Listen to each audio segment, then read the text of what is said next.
नमस्ते विद्यार्थी मित्रांनो, मी प्राध्यापक सुमंत शिंदे, राव बहादूर नारायणराव बोरावके महाविद्यालय श्रीरामपूर, जिल्हा अहमदनगर.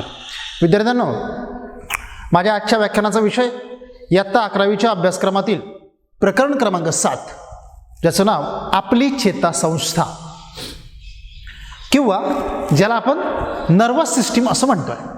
म्हणजे खरं तर विद्यार्थ्यांनो, 11वीच्या या अभ्यासक्रमामध्ये या भागाचा किंवा विशेषतः मानसशास्त्रामध्ये या भागाचा समावेश का केला गेला असेल याची सुरुवातीला थोडीशी चर्चा करतो. खरं तर इयत्ता 9वी 10वीमध्ये तुम्ही मानवी शरीर आणि मानवी शरीराचं थोडंसं कार्य कसं चालतं या संदर्भात माहिती मिळवलेली आहे. आता आपण मानसशास्त्रामध्ये या शारीरिक गोष्टींची का माहिती घेतोय? कारण मानसशास्त्राचा प्रमुख अभ्यास विषय आहे मानवी वर्तन किंवा माणसाचं वर्तन. आता माणसाच्या वर्तनाचा अभ्यास करत असताना माणसाचं वर्तन का घडतं किंवा दृश्य स्वरूपात माणूस बाहेरून जे वागताना आपल्याला दिसतो त्याच्या आतमध्ये त्याच्या पाठीमागे ज्या शारीरिक प्रक्रिया चालतात त्या समजून घेतल्या तर माणसाचं दृश्य वर्तन आपल्याला समजून घेता येईल. आणि म्हणून मानसशास्त्रामध्ये आपण या शरीरशास्त्राचा अभ्यास करतोय. लक्षात घ्या, शरीरशास्त्र आणि मानसशास्त्र काही दोन्ही वेगवेगळ्या गोष्टी नाही आहेत. म्हणजे खरं तर माणसाच्या शरीरामध्ये आतमध्ये काय घडतंय, इंटरनली काय घडतंय, त्याचा परिणाम माणूस कसा वागतोय यावर होत असतो. आणि म्हणून जेव्हा आपला अभ्यास विषय माणसाचं वर्तन आहे तेव्हा माणसाच्या वर्तना पाठीमागच्या ज्या घडामोडी आहेत त्या आपल्याला समजून घेणं फार महत्त्वाचं आहे. आणि त्या अनुषंगानं आपलं हे 7वं प्रकरण आहे आपली चेतासंस्था किंवा ह्युमन नर्वस सिस्टीम. विद्यार्थ्यांनो, चेतासंस्था म्हणजे काय हे मी तुम्हाला अगदी सुरुवातीपासून समजावून सांगतो. माणसाचं शरीर जे आहे ना, हे माणसाचं शरीर आपण जर वेगवेगळ्या विभागांमध्ये विभागलं आणि जर तुम्हाला असा प्रश्न विचारला की माणसाच्या शरीरातला सर्वात प्रमुख अवयव कोणता रे किंवा महत्त्वाचा अवयव कोणता रे, तर सहजच कोणीही उत्तर देईल की माणसाचा मेंदू हा त्याच्या शरीराचा सर्वात महत्त्वाचा अवयव आहे. लक्षात घ्या विद्यार्थ्यांनो, माणसाच्या शरीरामध्ये सुद्धा एक कम्युनिकेशन सिस्टीम आहे विद्यार्थ्यांनो. म्हणजेच प्रत्येक अवयव हा दुसऱ्या अवयवाशी संवाद साधत असतो. आणि विशेषतः मेंदूचा संवाद हा तुमच्या सर्व शरीराशी सुरू असतो किंवा मेंदूचं कॉन्टॅक्ट हे तुमच्या प्रत्येक अवयवाशी असतं. आणि जोपर्यंत मेंदूचा संवाद हा तुमच्या प्रत्येक अवयवाशी सुरू आहे तोपर्यंत तुमचा किंवा माझा तो प्रत्येक अवयव त्या ठिकाणी काय असतो, कार्यरत असतो. म्हणजे मेंदूकडून विशिष्ट प्रकारची आज्ञा स्वीकारणं किंवा मेंदूला एखादी माहिती पोचवणं यासाठी शरीरामध्ये एक प्रकारचं केबल नेटवर्क आहे विद्यार्थ्यांनो. म्हणजे एखादा फोन एका फोनपासून दुसऱ्या फोनपर्यंत जाणं या दरम्यान एक मध्यंतरी टावर असतो आणि तो हे सगळे नंबर्स एकमेकाशी जोडून ठेवत असतो. एक्झॅक्टली हेच काम या ठिकाणी मेंदू करत असतो. शरीराच्या सर्व अवयवांवर नियंत्रण ठेवण्याबरोबरच त्यांच्याशी कम्युनिकेशन साधणं, म्हणजेच शरीरामध्ये जे एक प्रकारचं केबल नेटवर्क आहे जे त्यांचं इंटरनल कम्युनिकेशन जोडून ठेवतं, ते कम्युनिकेशन म्हणजे एक प्रकारची आपली चेतासंस्था. या चेतासंस्थेची जेव्हा मी व्याख्या करेल तेव्हा मी असं म्हणेल की चेतासंस्था म्हणजे शरीरामध्ये पसरलेल्या चेतापेशींचं जाळं. बघा, शरीरभर पसरलेल्या चेतापेशींचं जाळं म्हणजे चेतासंस्था होय. म्हणजे आपल्या शरीरामध्ये लाखो करोडो चेतापेशी आहेत, त्या एकमेकाशी जोडल्या गेलेल्या आहेत आणि त्यांच्या या जाळ्याच्या मार्फत, त्यांच्या या नेटवर्कच्या मार्फत आपल्या संपूर्ण शरीरामध्ये त्या ठिकाणी संवाद सुरू असतो किंवा कम्युनिकेशन सुरू असतं. आणि ते एक्झॅक्टली आपल्याला समजावून घ्यायचं. आणि म्हणून ही जी चेतासंस्था आहे ही चेतासंस्था नेमकी कशी काम करते, शरीराचा एक अवयव दुसऱ्या अवयवाशी कसा संपर्क साधतो, मेंदू या सगळ्याचं नियोजन कसं पार पाडतो, ह्या अत्यंत सुरुवातीच्या किंवा अगदी ओळखीच्या ज्या गोष्टी आहेत म्हणजे प्रायमरी स्टेजच्या त्या आपण याच्यामध्ये समजावून घेणार आहोत. ठीक आहे, आता एकंदरीतच ही माणसाची चेतासंस्थेचा आराखडा आहे. हा आराखडा आपण समजावून घेऊया. माणसाची चेतासंस्था म्हणजे नर्वस सिस्टीम ही मुळात कशापासून बनलेली आहे, चेतापेशीपासून बनलेली आहे. आता चेतापेशी संपूर्ण शरीरामध्ये आहेत परंतु म्हणून संपूर्ण शरीर हे चेतापेशींना बनलं आहे का? तर अजिबात नाही. माणसाच्या शरीरामध्ये वेगवेगळ्या प्रकारच्या पेशी आहेत. म्हणजे काही आधारपेशी आहेत तर काही चेतापेशी आहेत. चेतापेशींचं काम आहे माहितीची देवाणघेवाण करणं, मेंदूकडून उर्वरित भागाकडे म्हणजे शरीराकडे आणि शरीराकडून मेंदूकडे. अशा प्रकारे जी माहितीची देवाणघेवाण सुरू असते ना, ती देवाणघेवाण करण्यासाठी चेतापेशी एक महत्त्वाची भूमिका बजावते. आणि जेव्हा या चेतापेशींचं एक जाळं तयार होतं तेव्हा या जाळ्याला आपण चेतासंस्था असं म्हणतो. लक्षात घ्या. म्हणजे थोडक्यात हा माझा मेंदू आहे, हे माझे हात आहेत किंवा हे माझे पाय आहेत. म्हणजे माझ्या पायाला जेव्हा एखादी माहिती माझ्या मेंदूकडे पोचवायची आहे की मला काहीतरी टोचलंय आणि काय टोचलंय हे जरा तपासून बघा, तेव्हा पायामधून निघालेला मेसेज हा मेंदूपर्यंत पोहोचेल. मेंदू त्यावर लक्ष देईल की टोचलंय ते काय टोचलंय. मग तो डोळ्यांना एक प्रकारचा आदेश देईल, डोळे त्या ठिकाणी खाली बघतील आणि मग पुन्हा त्या ठिकाणी डोळ्यांच्या मार्फत मेंदूला मेसेज दिला जाईल की काही नाही, साधी गोष्ट आहे, दुर्लक्ष करून टाका. किंवा काटा भरलेला आहे, तो काटा तुम्हाला काढावा लागेल आणि मग हातांना एक प्रकारची आज्ञा जाईल, हात तो काटा बाजूला काढतील आणि तुमचं कम्युनिकेशन पूर्ण होईल. म्हणजे पायानं एक मेसेज मेंदूकडे सर्क्युलेट केला, त्यानं तो ॲनालाइज केला, त्यानं त्याचं विश्लेषण केलं, त्याच्यानंतर आवश्यक त्या अवयवांना आज्ञा दिली आणि त्यांनी त्यांची पुढची प्रक्रिया पार पाडली. म्हणजे एकंदरीत पायापासून मेंदूकडे, मेंदूकडून डोळ्यांकडे किंवा मेंदूकडून हाताकडे अशा प्रकारचं जे कम्युनिकेशन सुरू असतं ना विद्यार्थ्यांनो, त्याच्यासाठी जी नेटवर्क सिस्टीम आहे, त्याच्यासाठी जी केबल सिस्टीम आहे, तिला आपण चेतासंस्था असं म्हणतो. पहा, मी तुमच्या शब्दात थोडक्यात समजून सांगण्याचा प्रयत्न करतो, हे तरी लक्षात मला काय म्हणायचं. आणि म्हणून अशा या चेतापेशींचं जे जाळं संपूर्ण शरीरभर पसरलेलं आहे त्या जाळ्याला चेतासंस्था किंवा नर्वस सिस्टीम असं म्हणतात. ठीक आहे. आता आपण या नर्वस सिस्टीमचे किंवा या चेतासंस्थेचे वेगवेगळे भाग समजावून घेऊया. पहा, पहिला भाग या ठिकाणी दिसतोय मध्यवर्ती चेतासंस्था, सेंट्रल नर्वस सिस्टीम, CNS, हिला आपण शॉर्ट फॉर्ममध्ये CNS असं म्हणतो. आणि दुसरा भाग चेतासंस्थेचा असतो सीमावर्ती चेतासंस्था, पेरिफेरल नर्वस सिस्टीम. पहा, सुरुवातीला आपण हे दोन भाग समजावून घेऊ आणि नंतर त्याच्या उपभागांकडे जाऊया. तर मध्यवर्ती चेतासंस्था म्हणजे काय रे विद्यार्थ्यांनो? तर मध्यवर्ती चेतासंस्था म्हणजे जी बरोबर शरीराच्या मधोमध आहे तिला म्हणायचं मध्यवर्ती चेतासंस्था, सेंट्रल नर्वस सिस्टीम. याच्यामध्ये दोन भाग येतात महत्त्वाचे, मेंदू आणि मज्जारज्जू किंवा ब्रेन आणि स्पायनल कॉर्ड. आता ब्रेन कुठं आहे? बरोबर शरीराच्या मधोमध आहे. म्हणजे आपण जर म्हटलं हा माणसाचा मेंदू आहे तर तो बरोबर शरीराच्या मध्यभागी आहे. आणि तुमचा स्पायनल कॉर्ड म्हणजे जो तुमचा मज्जारज्जू आहे. आता मज्जारज्जू म्हणजे काय रे? तर मेंदूला जोडून मणक्यांमधून जो एक दोरीसारखा भाग आपल्या कमरेपर्यंत गेलेला आहे, त्या दोरीसारख्या भागाला आपण मज्जारज्जू किंवा मेरुरज्जू असं म्हणतो. स्पायनल कॉर्ड म्हणजे ती एक प्रकारची कॉर्ड आहे. कॉर्ड म्हणजे वायर आहे की नाही. आणि मग ती जी एक कॉर्ड आहे ती कॉर्ड तुमच्या मेंदूपासून तर कमरेपर्यंत गेलेली आहे, तिला आपण स्पायनल कॉर्ड असं म्हणतो. आणि मग ती तरी कुठं आहे? बरोबर शरीराच्या मधोमध आहे, बरोबर की नाही. म्हणजे मेंदू मध्यवर्ती आहे आणि त्याचबरोबर त्या ठिकाणी तुमचा मेरुरज्जू हा सुद्धा कुठं आहे? मधोमध आहे. आणि म्हणून या ठिकाणी हे दोनही भाग जेव्हा शरीराच्या मधोमध येतात तेव्हा त्यांना आपण मध्यवर्ती चेतासंस्था किंवा सेंट्रल नर्वस सिस्टीम असं म्हणतो. ठीक आहे, ओके. आता हे समजल्यानंतर पुढच्या भागाकडे जाऊयात आपण. सीमावर्ती चेतासंस्था, पेरिफेरल नर्वस सिस्टीम. आता पेरिफेरल म्हणजे काय रे? सीमावर्ती भागाकडे किंवा सीमेच्या भागाकडे, टुवर्ड्स द बाउंड्री, म्हणजे शरीराच्या सीमावर्ती भागाकडे. मग हा जर शरीराचा मध्यवर्ती भाग असेल म्हणजे मेंदू आणि मेरुरज्जू, तर माझे हे हात किंवा हे माझे पाय किंवा माझं बाकीचं जे शरीर आहे हा सगळा सीमावर्ती भाग आहे, लक्षात घ्या. आणि म्हणून ही जी चेतासंस्था आहे ना विद्यार्थ्यांनो, ही चेतासंस्था सुरुवातीची मध्यवर्ती आहे आणि तिला जोडून जी शरीराच्या सीमावर्ती भागांकडे पसरलेली आहे तिला आपण सीमावर्ती चेतासंस्था असं म्हणतोय, पेरिफेरल नर्वस सिस्टीम असं म्हणतोय. म्हणजे अगदीच थोडक्यात त्या ठिकाणी समजावून घ्यायचं झालं तर शरीराच्या मध्यवर्ती भागामध्ये जे काही चेतापेशींचं जाळं आहे त्याला मध्यवर्ती चेतासंस्था म्हणायचं आणि शरीराच्या सीमेकडच्या भागांकडे जे काही चेतापेशींचं जाळं आहे त्याला सीमावर्ती चेतासंस्था म्हणायचं. ठीक आहे. आता या प्रत्येक भागाचं आपण थोडक्यात अगदी तोंड ओळख म्हणून कार्य समजावून घेऊ की जेणेकरून तुम्हाला चेतासंस्था म्हणजे काय आहे आणि ते एक्झॅक्टली कसं काम करते हे आपल्या लक्षात येईल. ठीक आहे. आपण पहिल्यांदा घेऊया मध्यवर्ती चेतासंस्था. आता मध्यवर्ती चेतासंस्थेचे जेव्हा आपण दोन भाग करतो, मेंदू आणि मेरुरज्जू किंवा मज्जारज्जू, तेव्हा मगाशी सांगितल्याप्रमाणे मेंदूचं काय काम आहे?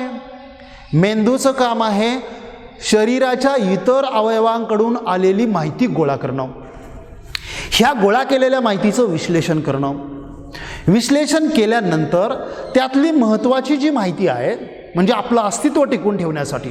लक्षात घ्या, माणूस एवढ्या वर्ष किंवा एवढ्या पिढ्यानपिढ्या पृथ्वीवर का टिकू शकला? कारण माणसाचा मेंदू जितक्या वेगानं विकसित झाला तितका इतर कोणत्याही प्राण्याचा मेंदू वेगाने विकसित झाला नाही. परिणामी माणसाच्या मेंदूनं त्याच्यासाठी महत्त्वाच्या ज्या गोष्टी आहेत त्या साठवून ठेवल्या आणि त्याचा वापर त्याने पिढी दर पिढी केला. म्हणजे आज आपल्या पिढीकडं जे नॉलेज आहे ते अनुवंशानं पुढच्या पिढीकडे जात आहे, म्हणजे त्या मेंदूमध्ये जात आहे आणि परिणामी तो काय करतोय? स्वतःला टिकून ठेवतोय. आणि म्हणून मेंदूचं काम आहे विविध अवयवांकडून आलेली माहिती स्वीकारणं, ती साठवून ठेवणं, त्यातली महत्त्वाची माहिती साठवून ठेवणं, कमी महत्त्वाची माहिती विसरून टाकणं, त्या माहितीचा विश्लेषण करणं, त्यातून अर्थ काढणं आणि विविध अवयवांना वेगवेगळ्या प्रकारच्या आज्ञा देणं आणि एक प्रकारे संपूर्ण शरीर कार्यरत ठेवण्याचं काम, ॲक्टिव्ह ठेवण्याचं काम हे मेंदूचं आहे. लक्षात घ्या, असा आहे आपला माणसाचा मेंदू. आता उर्वरित प्रकरणामध्ये आपण मेंदूचे विविध अवयव किंवा मेंदूच्या विविध रचना, त्यांची वेगवेगळी कामं हे आपण सगळं समजावून घेणारच आहोत. पण तुर्तास आपण फक्त या ठिकाणी मेंदू काय काम करतो किंवा नर्वस सिस्टीममध्ये त्याचं नेमकं फंक्शन काय आहे हे आपण समजावून घेतलं. ठीक आहे. पहा, आता आपण पुढे जाऊया. आता दुसरा भाग आहे मज्जारज्जू किंवा स्पायनल कॉर्ड. मगाशी सांगितल्याप्रमाणे मी मेंदूपासून ते कमरेपर्यंत जो एक दोरीसारखा भाग मणक्यांमधून गेलेला आहे त्याला आपण मेरुरज्जू किंवा मज्जारज्जू असं म्हणतो, स्पायनल कॉर्ड असं म्हणतो. लक्षात घ्या. आता हा स्पायनल कॉर्ड सुद्धा त्याच चेतापेशींचा बनलेला आहे ज्या चेतापेशींपासून मेंदू बनलेला आहे. म्हणजे खरं तर मेंदूचा एक्सटेन्शन भाग किंवा मेंदूचा पुढचा भाग किंवा कधी कधी तर काही जण असं म्हणतात की मेंदूची शेपटी. आता ती काय मेंदूची शेपटी नाही आहे, तो खरं तर मेंदूचा वाढलेला पुढचा भाग आहे. लक्षात घ्या, बरं की नाही? म्हणजे जसा जसा मेंदूचा विकास होत गेला तसा तसा मेरुरज्जूचा पण विकास होत गेला. म्हणजे सुरुवातीला आपण त्या ठिकाणी वाकून चालणाऱ्या प्राण्यांपैकी होतो, पण जसा जसा आपला त्या ठिकाणी कणा ताठ होत गेला किंवा जसा जसा आपला स्पायनल कॉर्ड जो आहे तो जसा उभा होत गेला तसं आपण त्या ठिकाणी दोन पायावर चालायला लागलो आणि त्यातूनच आपला मेंदू आणि मेरुरज्जू विकसित झाला. ठीक आहे. असो, तर ह्या मज्जारज्जूचं काम काय आहे रे? तर पहा, म्हणजे थोडक्यात जेव्हा मी या ठिकाणी आकृती काढेल की समजा मी जर म्हटलं हा मेंदू आहे आणि त्याला जोडलेला हा मेरुरज्जूचा भाग आहे, तर मेंदूचं काम असेल या प्रकारे माहिती गोळा करणं आणि निर्णय घेणं किंवा त्या माहितीचं विश्लेषण करणं. तर त्याला जोडलेला हा जो मेरुरज्जूचा भाग आहे किंवा स्पायनल कॉर्डचा भाग आहे तो कमरेपर्यंत आलेला आहे. तो कमरेपर्यंत आलेला आहे. मग त्याचं काम आहे की विविध अवयवांकडून आलेली माहिती मेंदूपर्यंत पोहोचवणं आणि मेंदूकडून आलेली माहिती विविध अवयवांपर्यंत पोहोचवणं. म्हणजे एक प्रकारे जी मेन पाईपलाईन असते ना आपली, जिच्यापासून बाकी आपण दुसरीकडं सगळीकडं पाणी सर्क्युलेट करतो, म्हणजे हा जो मेन पाईप आहे थोडक्यात आपल्या समजून घेण्याच्या भाषेमध्ये तो आहे मज्जारज्जू किंवा मेरुरज्जू. बरोबर की नाही? म्हणजे याच्यापासून हातांकडं माहिती जाईल, हातांकडून आलेली माहिती पहिल्यांदा मेरुरज्जूमध्ये येईल आणि मग मेरुरज्जू ती मेंदूकडे पाठवेल, म्हणजे स्पायनल कॉर्ड ती मेंदूकडे पाठवेल आणि मेंदूकडून आलेली आज्ञा पहिल्यांदा मेरुरज्जूमध्ये येईल आणि मग ती तुमच्या हातांमध्ये जाईल किंवा मग ती तुमच्या पायांमध्ये जाईल किंवा इतर जे अवयव आहेत त्यांच्याकडे जाईल. लक्षात येतं ना? आणि म्हणून मध्यवर्ती चेतासंस्थेचा जो दुसरा महत्त्वाचा भाग आहे मज्जारज्जू किंवा स्पायनल कॉर्ड, याचं महत्त्वाचं काम आहे शरीराच्या विविध भागांकडून आलेली माहिती पहिल्यांदा मेरुरज्जूमध्ये येते आणि मेरुरज्जू ती माहिती मेंदूकडे पाठवतो किंवा मेंदूने दिलेली एखादी आज्ञा पहिल्यांदा मेरुरज्जूमध्ये येते आणि त्यानंतर ती कुठं जाते? वेगवेगळ्या अवयवांमध्ये जात असते. म्हणजे पहा, मी सुरुवातीला जसं सांगितलं ना, संदेशाचं वहन, संदेशाची देवाणघेवाण ही मेरुरज्जू टू मेंदू आणि मेंदू टू मेरुरज्जू आणि मेरुरज्जू टू इतर अवयव, अशा पद्धतीनं हे देवाणघेवाणीचं काम चालू असतं. म्हणजे अत्यंत महत्त्वाचं काम म्हणजे शरीराला, संपूर्ण शरीराला जोडून ठेवण्याचं काम हे मेरुरज्जू करत असतो. कोणाशी? मेंदूशी. बरोबर ना? आता पहा, एवढंच काम आहे का या मेरुरज्जूचं? नाही, याच्यापेक्षा अधिक काम आहे. म्हणजे खरं तर हा मेरुरज्जू एक प्रकारे त्या ठिकाणी तुमच्या संपूर्ण शरीराची लवचिकता सांभाळतो. जी फ्लेक्झिबिलिटी आहे ना, म्हणजे आपण बसू शकतो, उठू शकतो, आपण उडी मारू शकतो, किंवा माझे हे हात या ठिकाणी मी पाहिजे तसे हलवू शकतो, तर या सगळ्याला जबाबदार आहे माझा मेरुरज्जू किंवा माझा स्पायनल कॉर्ड. म्हणजे एखाद्या खेळण्यामध्ये विद्यार्थ्यांना जशी एखादी स्प्रिंग असते ना, स्प्रिंग, आणि त्या स्प्रिंगवर त्या खेळण्याच्या बाकी सगळे त्या ठिकाणी विविध अवयव हालत असतात. एक्झॅक्टली ती स्प्रिंग म्हणजे त्या खेळण्याची लवचिकता टिकून ठेवण्याचं जे काम मेरुरज्जू म्हणजे त्याची ती स्प्रिंग करते ना, तसंच काम माणसाच्या शरीरामध्ये मेरुरज्जू करतो. मग जेव्हा मेरुरज्जूला त्या ठिकाणी किंवा मज्जारज्जूला त्या ठिकाणी जेव्हा काही धक्का पोहोचेल, तेव्हा तुमचं शरीर संपूर्ण लुळं होऊन पडेल. लक्षात घ्या. तुम्ही म्हणता ना, काही लोकांचा कमरेपासून खाली जीव गेला, तो भाग काय असतो रे? तो भाग असतो मेरुरज्जूकडून किंवा म्हणजे मेंदूशी त्या खालच्या भागाचा संपर्क तुटलेला आहे, कारण मेरुरज्जू तिथून पुढे कामच करत नाही. लक्षात येतं ना. आणि म्हणून अशा प्रकारे आपण जर त्या ठिकाणी चालू शकत असो किंवा फिरू शकत असो किंवा उठत बसत किंवा पळत असो, तर त्याचं महत्त्वाचं काम हे मेरुरज्जू पार पडत असतो. ठीक आहे. असो, आपल्याला देणं घेणं आहे चेतासंस्थेशी, नर्वस सिस्टीमची माहितीची देवाणघेवाण कशी होते, इथंच आपण एवढंच समजून घेऊया. आता मध्यवर्ती चेतासंस्था थोडीशी लक्षात आल्यानंतर मी पुढच्या भागाकडे नेतोय तुम्हाला. सीमावर्ती चेतासंस्था, मगाशी सांगितल्याप्रमाणे पेरिफेरल नर्वस सिस्टीम आहे.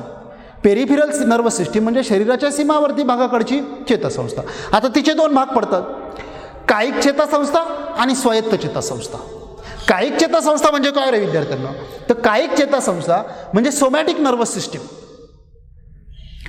आणि स्वायत्त चेतासंस्था म्हणजे ऑटोनॉमिक नर्वस सिस्टीम. आता हे दोन भाग आपल्याला थोडक्यात समजावून घ्यायचे. कायिक चेतासंस्था विद्यार्थ्यांना, काया म्हणजे शरीर, लक्षात घ्या, काया म्हणजे शरीर, सोमा म्हणजे शरीर, आणि म्हणून सोमॅटिक नर्वस सिस्टीम म्हणजे शरीराच्या उर्वरित भागाकडे. आता मुळातच ही सीमावर्ती चेतासंस्था आहे, शरीराच्या सीमावर्ती भागाकडे आहे.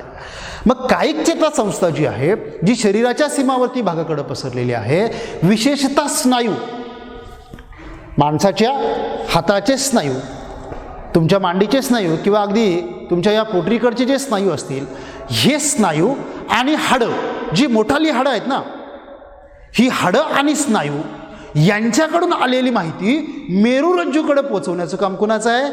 कायिक चेतासंस्थेचं आहे किंवा सोमॅटिक नर्वस सिस्टीमचं आहे. लक्षात घ्या. म्हणजे शरीराचा जो त्या ठिकाणी काय म्हणूया आपण की ढाचा जो आहे किंवा जो स्केलेटन आहे, तो स्केलेटन सांभाळण्याचं काम या कायिक चेतासंस्थेचं आहे. लक्षात घ्या. बा, आणि ही कायिक चेतासंस्था काय करते? स्नायूंची हालचाल, हाडांची त्या ठिकाणी हालचाल, हाडांकडून आलेली माहिती किंवा स्नायूंकडून आलेली माहिती मेरुरज्जूकडे पोहोचवण्याचं काम या कायिक चेतासंस्थेचं आहे, आणि म्हणून तिला आपण सोमॅटिक नर्वस सिस्टीम असं म्हणतो. ठीक आहे. असो, आता आपण पुढे जाऊया. अत्यंत महत्त्वाचा भाग स्वायत्त चेतासंस्था, ऑटोनॉमिक नर्वस सिस्टीम. आता हिला मी स्वायत्त म्हटलंय. स्वायत्त म्हणजे काय रे विद्यार्थ्यांनो? स्वायत्त म्हणजे स्वतंत्र, ऑटोनॉमिक म्हणजे ऑटोमॅटिक चालणारी किंवा मेंदूच्या नियंत्रणाशिवाय, मेंदूच्या मदतीशिवाय जी चेतासंस्था काम करते किंवा मेंदूच्या निर्णयाची वाट न पाहता जी स्वतःच्या पातळीवर निर्णय घेते, ती चेतासंस्था म्हणजे स्वायत्त चेतासंस्था आहे, ऑटोनॉमिक नर्वस सिस्टीम आहे. लक्षात घ्या. पहा, मी एक उदाहरण सांगतो तुम्हाला, समजावून सांगतो की कधी कधी मेंदूच्या निर्णयाची वाट पाहत बसणं हे आपल्या अस्तित्वासाठी धोकादायक ठरू शकतं. तुम्ही म्हणाल कसं? म्हणजे लक्षात घ्या ना, समजा तुम्ही रस्त्यानं चाललेला आहात आणि अचानक तुमच्या पायाजवळ एखादा साप येतो. ठीक आहे ना. आता हा साप पाहिल्यानंतर किंवा त्या सापाचा स्पर्श झाल्यानंतर किती वेगात तुमचा पाय त्या सापापासून पाठीमागं आला पाहिजे? विदिन अ फ्रॅक्शन, म्हणजे अगदी सेकंदाचा काही भाग इतक्या क्विक तुमची रिॲक्शन घडली पाहिजे, तरच त्या ठिकाणी तो साप चावण्यापासून तुम्ही स्वतःला वाचवू शकता. बरोबर की नाही? आणि मग तुम्ही पहा, लेंदी प्रोसेस जर झाली म्हणजे त्या ठिकाणी सापाचा स्पर्श झाला, पायाकडून माहिती निघाली, एक मेसेज त्या ठिकाणी फायर झाला आणि तो त्या ठिकाणी हळूहळू तुमच्या मेरुरज्जूमध्ये आला, मेरुरज्जूकडून तो मेंदूकडे गेला, मेंदूने तुम्हाला आज्ञा दिली काय आहे ते बघा, आणि काय आहे ते बघितल्यानंतर त्या ठिकाणी तुम्ही बघताय की खाली साप आहे, आणि मग मेंदूकडून ऑर्डर येते की आता पाय मागं घ्या. तोपर्यंत साप तुमची वाट बघणार आहे का? बघणार नाही, बरं की नाही? म्हणजे मेंदूच्या आज्ञेची वाट पाहीपर्यंत तुमचं अस्तित्व धोक्यात येऊ शकतं. आणि म्हणून मेंदूच्या आज्ञेची वाट न पाहता स्वतःच्या पातळीवर अत्यंत क्विक पद्धतीनं निर्णय घेण्याची जबाबदारी ज्या चेतासंस्थेवर असते ती असते स्वायत्त चेतासंस्था, ऑटोनॉमिक नर्वस सिस्टीम, जी ऑटोमॅटिक काम करते विदाऊट ब्रेन कंट्रोल. कोणाच्या पातळीवर काम करते? खरं तर ती मेरुरज्जूच्या पातळीवर काम करते. म्हणजे खरं तर इथं मेंदू निर्णय घेण्याच्या ऐवजी मेरुरज्जूच निर्णय घेऊन टाकतो. ठीक आहे ना? पहा, आता आपण पुढे जाऊयात. या स्वायत्त चेतासंस्थेच्या विद्यार्थ्यांना दोन भाग पडतात.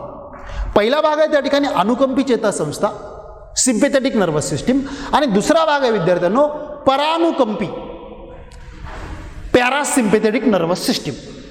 आता ही जी अनुकंपी चेतासंस्था आहे तिचं नावच आहे अनुकंपा. पहा विद्यार्थ्यांनो, अनुकंपा म्हणजे काय रे? तर एखाद्याला मदत पोचवणं, आहे की नाही? अनुकंपा शब्द तुमच्यासाठी नवीन असेल. आता सिम्पॅथेटिक, सिंपती म्हणजे काय रे? सहानुभूती. आणि म्हणून याला दुसऱ्या शब्दामध्ये सहानुभवी चेतासंस्था असं देखील म्हणतात. विद्यार्थ्यांनो लक्षात घ्या, ह्या स्वायत्त चेतासंस्थेचा हा जो पहिला भाग आहे अनुकंपी चेतासंस्था, सिम्पॅथेटिक नर्वस सिस्टीम, हा भाग काय काम करतो? तर हा भाग जेव्हा आम्ही मगाशी म्हटलं ना की शरीराला त्या ठिकाणी क्विक ॲक्शन घ्यायची जेव्हा गरज पडते ना, तेव्हा शरीराला जास्तीच्या शक्तीची गरज पडते. म्हणजे विशेषतः थोडक्यात समजा तुम्हाला तुमच्या पाठीमागं कुत्रा लागला, तुमच्या पाठीमागं जेव्हा कुत्रा लागतो तेव्हा तुम्ही किती वेगाने पळता?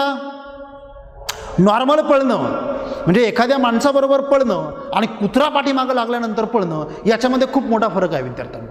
याच्यामध्ये काय फरक आहे?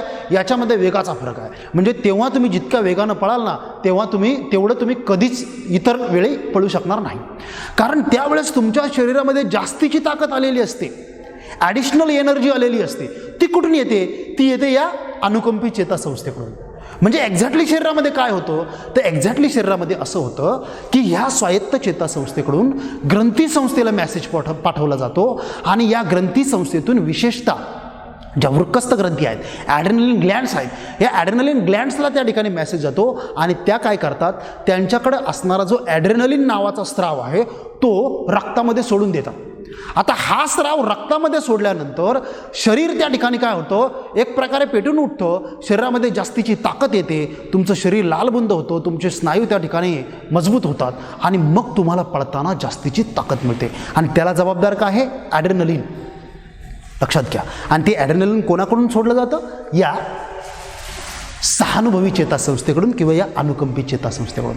तुम्ही पहा विद्यार्थ्यांना, तुम्ही कधीतरी ऐकलं असेल एखाद्या खेळाडूने खेळ चांगला व्हावा म्हणून काहीतरी टोचून घेतलं. काय टोचून घेतात हे खेळाडू? हे खेळाडू टोचून घेतात ॲड्रेनलिन. त्याच्यामुळं त्यांना खेळताना जास्तीची ताकद मिळते आणि मग त्यांचा स्पर्धेमध्ये पहिला नंबर येतो. आणि जर अशा खेळाडूंमध्ये बाहेरून घेतलेलं ॲड्रेनलिन सापडलं तर त्या खेळाडूवर बंदीची कारवाई केली जाते. म्हणजे जास्तीची ताकद पुरवण्याचं काम ह्या चेतासंस्थेचं आहे, स्वायत्त चेतासंस्थेचं, आणि त्यातही अनुकंपी चेतासंस्थेचं. मग जेव्हा ॲड्रेनलिन तुमच्या रक्तामध्ये मिसळतं तेव्हा काय काय होतं बा? तुमचे डोळे मोठाले होतात, तुमच्या हृदयाचा वेग वाढतो, तुमचा रक्तदाब वाढतो, आणि एकंदरीतच तुमच्या शरीरामध्ये थरकाप किंवा कंप पावायला तुमचं शरीर त्या ठिकाणी सुरुवात होतं. आणि मग तुमच्या शरीरामध्ये जी जास्तीची ताकद येते जी तुम्ही वापरता. म्हणजेच कुत्रा पाठीमागं लागल्यानंतर किंवा तुमच्या गाडीचा आता अपघात होणार आहे असं जेव्हा तुम्हाला लक्षात येतं तेव्हा तुमचं शरीर त्या ठिकाणी एक प्रकारची जास्तीची ताकद घेऊन त्या लढ्याला किंवा त्या संकटाला सामना देण्यासाठी तयार होतं. अशा वेळी भरपूर प्रकारचे ॲड्रेनलिन तुमच्या रक्तामध्ये सोडलं जातं जे तुम्हाला तयार करतं लढण्यासाठी. म्हणजे ह्या चेतासंस्थेचं काम आहे लढा किंवा पळा. एक तर संकटाला सामना द्या किंवा त्या संकटापासून पळून जा. Fight or flight. म्हणजे एक तर लढा, फाईट करा, किंवा फ्लाईट करा, पळून जा. दोन्हींमध्ये ताकदीची गरज आहे, दोन्हींना ताकद लागते, आणि ही दोन्हींना ताकद पुरवण्याचं काम ह्या सिम्पॅथेटिक नर्वस सिस्टीमचं आहे. आता उर्वरित भागाकडे जातो. मग या भागाचं काय काम आहे? आता तुमचं शरीर या ठिकाणी बिघडलेलं आहे, तुमच्या पाठीमागं कुत्रा लागला किंवा तुमच्या पाठीमागं साप लागला, आता तुमच्या शरीराची नॉर्मल स्थिती नॉर्मल राहिलेली नाही. तुमचा हृदयाचा वेग वाढलेला आहे, तुमचं त्या ठिकाणी ब्लड प्रेशर वाढलेलं आहे, श्वासोच्छवासाची गती वाढलेली आहे, तुमचं स्किन रेजिस्टन्स त्या ठिकाणी वाढलेलं आहे. हे सगळं वाढलेलं असताना ही बिघडलेली स्थिती लवकरात लवकर जागेवर येणं गरजेचं आहे, अन्यथा तुम्हाला हार्ट अटॅक यायचा, बरं की नाही. आणि तो येऊ नये, तुमचं शरीर पुन्हा नॉर्मल अवस्थेमध्ये यावं म्हणून त्या ठिकाणी पुढचा भाग कार्यरत होतो. हा भाग शरीरामध्ये किंवा रक्तामध्ये त्याच्यासाठीचे जे काही स्राव आहेत तो सोडतो. हळूहळू तुमचा जो हृदयाचा वेग बिघडलेला आहे ना, तो पुन्हा हळूहळू नॉर्मल लेवलला येतो. तुमचे डोळे त्या ठिकाणी आकुंचन पावतात, तुमचा रक्तदाब त्या ठिकाणी हळूहळू नॉर्मल लेवलला येतो. म्हणजे तुमची बिघडलेली स्थिती जाग्यावर आणण्याचं काम हे पॅरासिम्पॅथेटिक नर्वस सिस्टीमचं आहे. आणि अशा प्रकारे परानुकंपी चेतासंस्था त्या ठिकाणी काम करते. म्हणून एक जाता जाता शेवटचं मी त्या ठिकाणी वाक्य सांगतो विद्यार्थ्यांनो, दिवसभर आपल्या शरीरामध्ये जास्तीत जास्त वेळ कोणत्या चेतासंस्थेचं काम चालू असतं, तर ते परानुकंपी चेतासंस्थेचं काम चालू असतं. कारण तुम्ही दिवसातला काही वेळच त्या ठिकाणी काय होता, हायपर होता, आणि जास्तीत जास्त वेळ तुम्ही नॉर्मल असता. म्हणून नॉर्मल असताना कोणत्या चेतासंस्थेचं काम सुरू असतं, ते पॅरासिम्पॅथेटिक नर्वस सिस्टीमचं काम चालू असतं.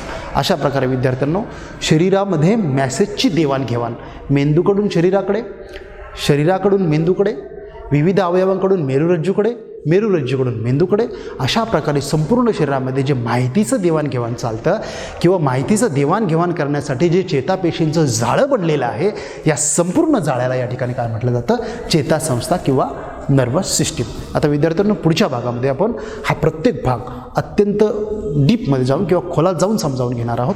तोपर्यंत मी थांबतो. तुम्हाला समजलं असेल. धन्यवाद. थँक्यू.